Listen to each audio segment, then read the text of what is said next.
How do you measure accurately and consistently? In this video, we're gonna dive into how to use this and this effectively so that you can have confidence executing your work as perfectly as possible with a lot of consistency. One of the first questions we have to ask is, what kind of steel tape measure should you use? Now, 20 years ago when I started in construction, I did a lot more framing and concrete work and stuff like that, and I needed a 25-foot tape measure for that, sometimes even longer, but I always carried a 25-footer.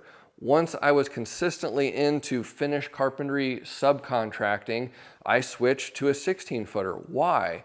Now, all of this trim that you see behind me, we've got a bunch of it over here, none of it is over 16 feet long. So whenever I'm measuring a piece, I don't ever need more than 16 feet to be able to mark and measure.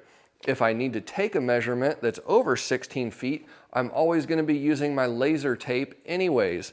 So almost never do I need a tape measure over 16 foot. A 16-foot tape measure is also more lightweight, smaller, and more compact. That helps out with general fatigue to not carry around a tape measure that's any bigger than it needs to be. The next key factor in your steel tape measure is going to be the standout on the tape measure. To be able to do on-site carpentry work, you really need a tape that's got some decent standout to be able to just have it be stiff enough to take measurements over a longer span, as well as to be able to reach far enough to hook it on things from a distance away. I've been using Fat Max tapes for a long time. I think they're pretty decent. There's a number of manufacturers now that also have steel tapes with a really good standout. The Milwaukee's got them. I mean, everybody's got them nowadays. The other thing with tape measures is the more you use a tape for a longer period of time, the more your eye becomes accustomed to reading a certain style of tick marks on the tape. So at this point, it's hard to teach an old dog new tricks. This old dog has been using Fat Max tapes for a long time. I like the markings on it. That's what I'm used to. So that's what I stick to. Obviously, a big part of measuring is going to be marking also. You want your pencil to be positioned in your tool belt in your dominant hand side. That means you're going to want your tape measure accessible on your non-dominant hand side. I always have my tape in the rear. I can access it with my left hand. I can also access it with my right hand, but I almost never am doing that. It's always left-handed. You want to have your tape measure positioned so that you can grab your tape and your pencil in one fluid motion and put them back exactly where they go without looking at it. It should all be muscle memory to pull it out and put it back. So typically whenever you're measuring and marking, you're going to be grabbing for that pencil, that tape, and then with your dominant hand, you're also going to grab the hook and you're going to throw it out to hook it on, and it's all going to be effortless, just like a symphony, just very flowy, just perfect. So get that efficiency of motion down to where it's all very second nature and subconscious to do that. That brings us to our next point. Which type of pencil should I use? Now this bad boy right here is a Pentel 0.9 millimeter twist erase. This is my pencil of choice for a couple different reasons. Number one, 0.9 millimeter lead is ideal to give you a nice fine line for accurate cutting, but it's not too thin to the point that your lead is always going to be breaking. I find that 0.9 millimeter lead is ideal for finished carpentry. Any thinner than that, the 0.7 or the 0.5, it's no bueno. I also love on this pencil, it is a twist erase. So it's got this big old long eraser on it, which is ideal because sometimes you got to erase stuff. And whenever you got one of those little tiny erasers, you end up using it all up, or it's just a tiny eraser and you get like 2 erases out of it and it's gone. I like this Pentel twist erase because it's got a big old long eraser that lasts a long time on it. Next important note on pencils, if you like making money, use a mechanical pencil. If you like being broke and inefficient, use a wood pencil. If you think about efficiency at all, this wood pencil makes 0 sense. With a mechanical pencil, you have the ability to put a bunch of lead in it and then you have the ability to sharpen it with a click anytime you want.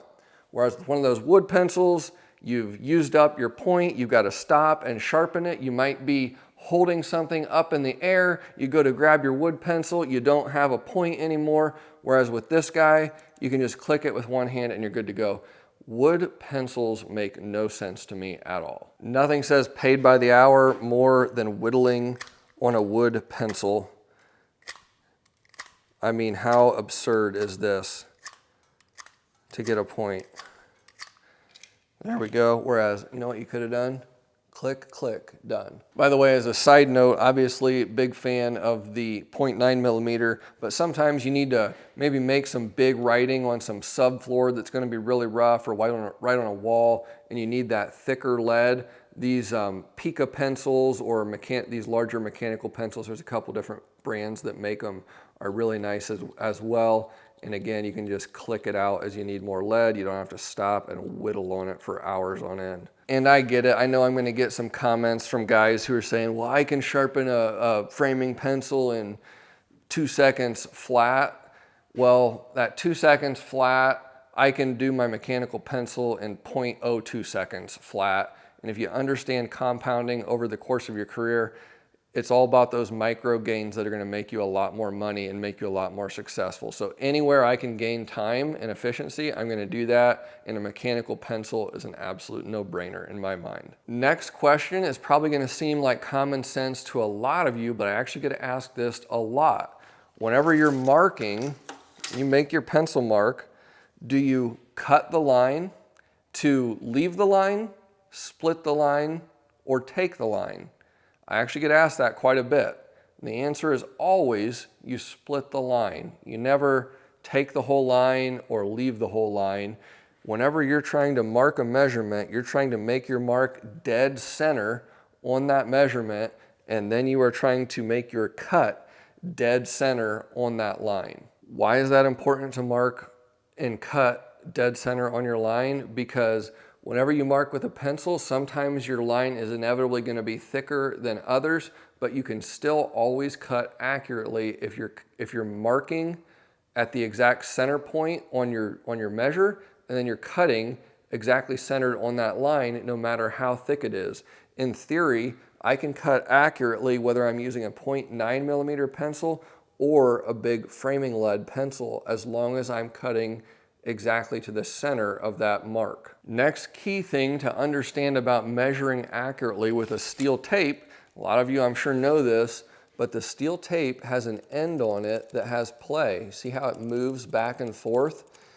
This is designed to move back and forth the exact thickness of the hook on your tape. This means that you can measure accurately when you push against something to take a measurement, as well as you hook onto something to take a measurement. When you hook on, the thickness of this tape is going out so you can measure accurately. And whenever you push, it's pushing in the thickness of the hook to measure accurately. That's common sense to a lot of you, but the thing that'll get even the most advanced carpenters is occasionally you end up getting some goop, whether that's glue or subfloor adhesive or something on the inside of your hook, and that'll throw off all of your measurements. There's been many times where I've looked at my hook all of a sudden and I've had some glue or something on the inside of that was throwing it off. In theory, you could also mess up your measurements if this hook happened to get bent. So if you ever do something that you think could have possibly damaged this hook, make sure you double check your tape that it's still measuring accurately. I've never personally had this problem, but in theory, you could also have a tape measure that is faulty from the manufacturer. Now, if you're the only person using that tape measure, it's still gonna measure accurately because you're using that tape. But that becomes a problem if you're working on a crew and you're giving measurements to somebody else and your tape is faulty from the factory or your hook is bent and something like that. Then working with different people, your measurements might not line up. So keep an eye on that also. How do we measure accurately with a steel tape? There's going to be a lot of different scenarios where you're measuring things, and there's a few different key strategies that we always want to employ. First off, let's say I'm measuring between these two posts right here. I want to get an accurate measurement. I can do that because this is a length such that I can keep that tape measure pretty straight. The more you bend it, the more you're introducing inaccuracy. So just looking at this right here, tape's nice and straight. I've got 91 3/16 strong. If I bend that just a little bit right there, I'm already off a 32nd. If I bend it now, I'm off a full 1/8 of an inch with it being bent and arched that much. So it's very key and very important to keep the tape measure perfectly straight. You will also notice as you're measuring that you want to apply just the right amount of tension. So as I push it right here, I'm not pushing very hard. I've got enough tension so that the end is held in place, but the more I push it, the more it's going to want to kink on me, the harder it's going to be to hold in place. And it makes it really inefficient first off, because it's going to keep falling down and stuff, but then it can also make it flex if I'm pushing too hard. So just the right amount of tension to hold it in place in a straight line to give you the accurate measurement is key. Now, one of the most important factors, and this is extremely important to measure accurately, is eye placement whenever you're reading the measurement. This is second nature to a lot of you who are professionals, but if you're struggling to measure accurately, one of the first things I would tell you to look at is where are your eyes at when you're reading that tape measure. So, for example, on a wall like this, you have a dominant eye. If you don't know which eye is dominant, do a test and figure it out. I'm a little weird. I'm right-handed, but I'm left eye dominant.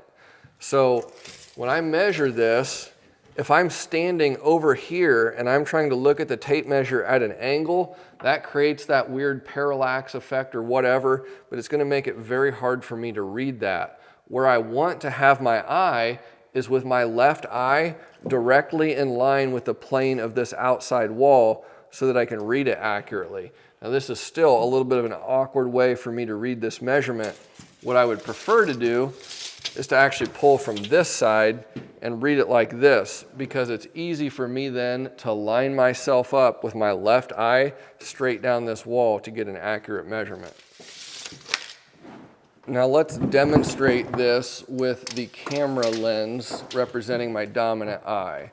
So I want to be aligned with my dominant eye on this outside corner so that it's perfectly perpendicular. So that's where I want to be whenever I'm reading the measurement. If I'm over here, I'm going to be prone to inaccuracy. If my dominant eye is over here, I'm going to be prone to inaccuracy. So getting your body and your head positioned just right is extremely important to measuring accurately. In order to do finish carpentry effectively, you need to be able to measure to the 32nd. Measuring just to a 16th level of tolerance is not sufficient. You need to be able to measure to the 32nd, and to do that is actually very simple. Your tape measure is going to have tick marks on a 16th inch increments. So what happens whenever you're taking a measurement and the length you need is directly between those 16th increments? That means you're at a 32nd. The way I handle that is I take the measurement and I call it strong. So if I'm between 11/16 and 3/4, the measurement is always 11/16 strong. If I'm between an 1/8 inch and 3/16, the measurement is always an 1/8 inch strong. So you always bump it up higher to that next increment and call it strong. If I'm making a cut list, it would always look like this: 9/16 strong, 15/16 strong. So it's just got a plus mark at the end of the measurement, and that tells me to add another 32nd. This becomes second nature after a while. Now, how do we measure accurately into an inside corner? You'll notice that whenever you push your steel tape measure into an inside corner, it's going to have about a quarter inch radius where the tape measure bends like this. It doesn't bend to a perfectly crisp point. There's a technique that you can use to get into the corner a lot better. Rather than keeping my tape measure horizontal like this, what I want to do is lift the tape and push it into the corner.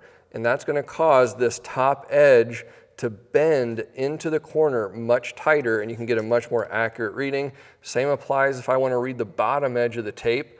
I'm going to lower the tape measure so that that bottom edge is going to bend into the corner much better. So you can get in much tighter by lifting or lowering the tape measure and bending the tape into the corner and pushing into it. It'll be a lot tighter measurement. Here I'm going to demonstrate this a little bit more, but you can see here the radius on my tape measure makes it hard to read. But if I raise it, that top edge gets into the corner much tighter. Same thing, if I lower it, that bottom edge gets into the corner much tighter so I can read it better. Sometimes it can also be difficult to read inside corners whenever they're just white like this.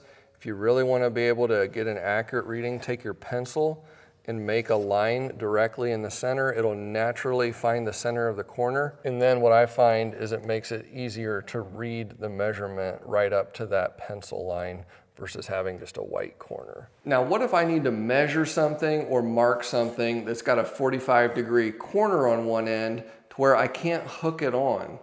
There's a couple different things you can do. One method is the burn an inch method. Another method is the align and hook method.